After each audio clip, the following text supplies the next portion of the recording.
Suite à ma vidéo sur l'extension de mémoire et la M4 sur le CPC, je vais la faire fonctionner sur mon 6128+. Pour la brancher sur le 6128+, je n'ai qu'à juste changer la nappe qui se connecte au CPC 6128 par une nouvelle. Voici la nappe avec le connecteur Centronic pour le 6128+, ou certains CPC. Une fois la nappe mise dans le boîtier, il ne reste plus qu'à connecter au 6128+. Voilà qui est fait. Dernière étape, allumer le 6128+. La carte M4 est bien vue par le 6128+. Pour la mémoire, elle est vue également. Je ne passe pas le test. Je vais exécuter SymboS sur le 6128+. Pour cela, comme pour le CPC, je vais mettre les ROM de SymboS sur la M4. Tiens, pour changer, je vais faire un LS à la place du 4. Mais je passe en mode 2 pour mieux voir. J'exécute mon programme pour mettre les ROM sur la M4.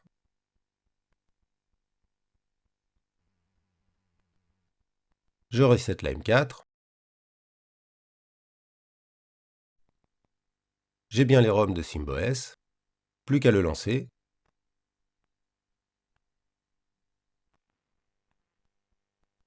Cela charge bien SymboS sans problème. Il est bien connecté au réseau et a mis la date et l'heure à jour. Il faudrait que je creuse un peu plus l'utilisation du réseau avec SymboS. Mais pas tout de suite. Je le ferme. Diriger le pointeur au joystick n'est pas simple. Juste pour vérifier que cela fonctionne, une petite partie de Pac-Man. Le jeu se lance bien. C'est parti pour vous montrer une fois de plus ma maîtrise complète en matière de jeu.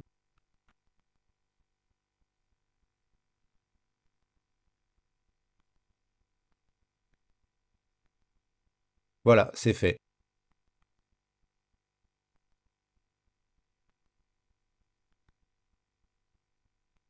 Là au moins c'est moi qui les bouffe.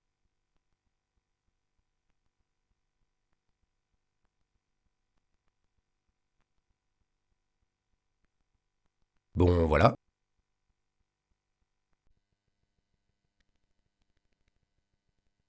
Oui encore. Je vais arrêter là pour ce jeu. Je vais aussi arrêter SymboS. Toujours pas pratique de diriger le pointeur avec un joystick. Me voici revenu sur le basique du CPC. Je vais retirer les ROM de SymboS de la carte M4. Je retourne dans le bon répertoire. Pour cela, j'utilise de nouveau mon petit programme fait en basique.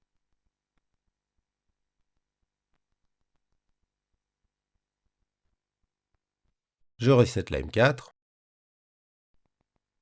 Les ROM sont retirés.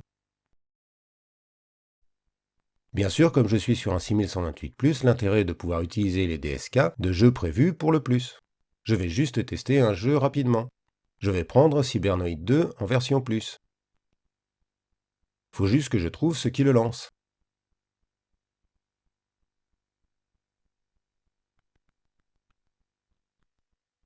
Non, pas de POC.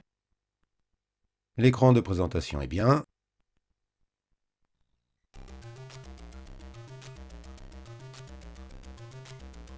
Je vais définir les touches, cela fait très longtemps que je n'y ai pas joué. Je pense même que je n'y ai jamais joué sur le plus. Allez, c'est parti. Les graphismes sont bien. Je peux pas les toucher comme cela. Bon, boum.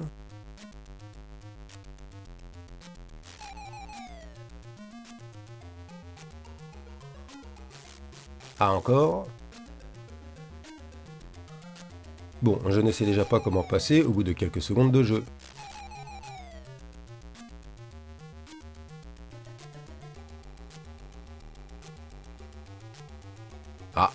Ah non. Bon, c'est sûr, il ne faut pas que je fasse de streaming de jeu, moi. J'ai aucune idée de comment passer.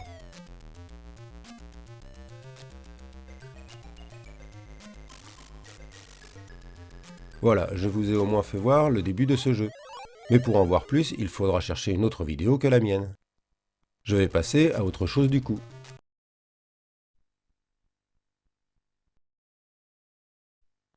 Sur le 6128+, il est possible d'utiliser des cartouches.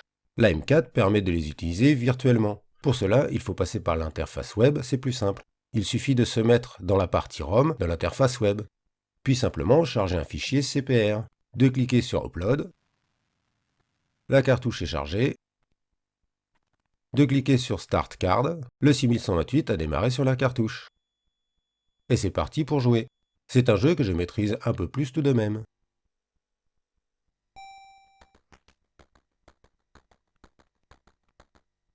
Mais j'ai tellement joué à la version classique que les couleurs de la plus me font bizarre.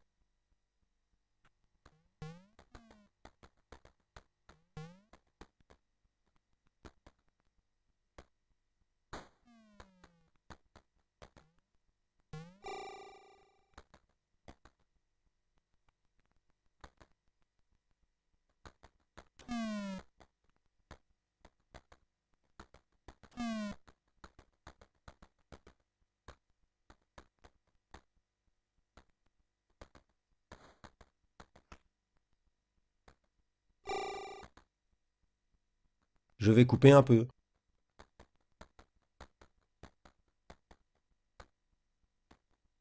Il est donc possible, avec la M4, de charger directement une cartouche de jeu sur le 6128+.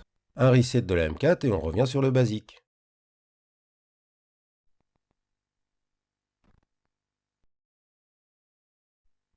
Je vous montre comment changer une disquette avec la M4. Pour cela, je vais lancer la démo Climax, qui est une démo classique. Je vous retrouve au changement de face.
La démo demande la seconde face. Je passe sur l'interface web. Là, je suis sur la première face. Je remonte d'un cran dans l'arborescence. Je vais dans le répertoire de la seconde face. Puis je clique sur CD on CPC. Cela fonctionne aussi avec les DSK. Une touche. La démo continue sur la seconde face. Je vous laisse la fin de la démo.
Voilà donc pour changer de face ou de disquette avec la M4. Pour finir cette vidéo, je vous passe un slideshow pour les plus.